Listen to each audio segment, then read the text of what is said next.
Yo! I'm going to talk about how to never run out of things to say that get results. I used to be shy and always run out of things to say, have that long, awkward silence when talking with people, and feel really lame after. But after applying this technique in the video and practicing talking to people, I have become much better at socializing. Today, I will be talking about the Ford's method, which will help you socialize with friends, attract the girlfriend or boyfriend of your dreams, and talk with anybody you can think of. My name's Ryan Long, and this is the Unleashing Potential channel. Like this video and subscribe for psychology videos to unleash your potential. The Ford's method are a series of letters that represent different topics you can always talk about. F stands for family. People are always interested in what's most important to them in their lives. For most people, family is the most important thing in their life.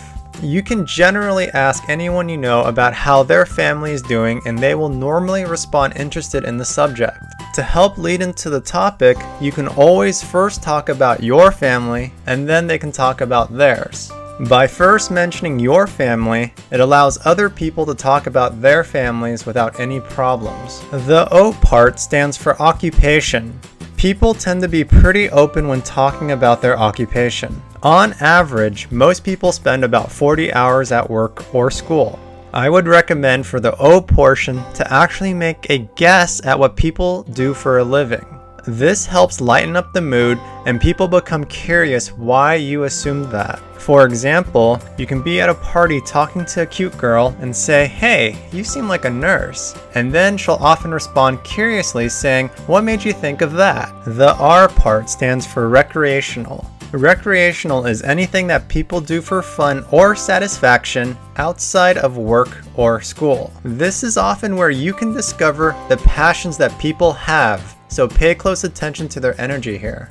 Once you find out what they love to do, you can ask more questions like, "Why do you love it?" As long as someone is passionate towards their recreational activities, they will generally enjoy talking about it. The D portion stands for dreams. In my opinion, this is the most enjoyable one to ask as it reveals the most about a person's ambition. Ask people what they dream of doing or what they hope to accomplish during their life. Their response can actually tell you where they want to be in the future and what actions they're hoping to take during their lifetime. You might find out that the two of you have similar goals in life, which leads me to the next letter. The S portion stands for similarities. Find any similarities between you and the person you're talking to.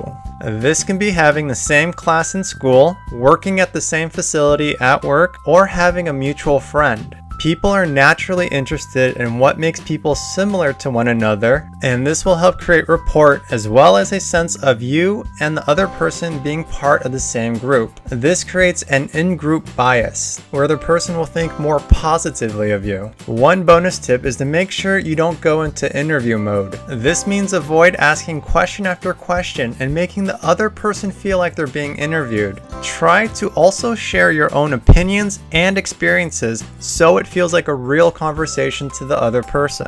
If you found value with this video, please like it and subscribe to my channel. Thank you for watching, and I'll see you in the next video. Let me know below which topic of Ford's you will utilize immediately. Is it the F for family topic or S for similarities?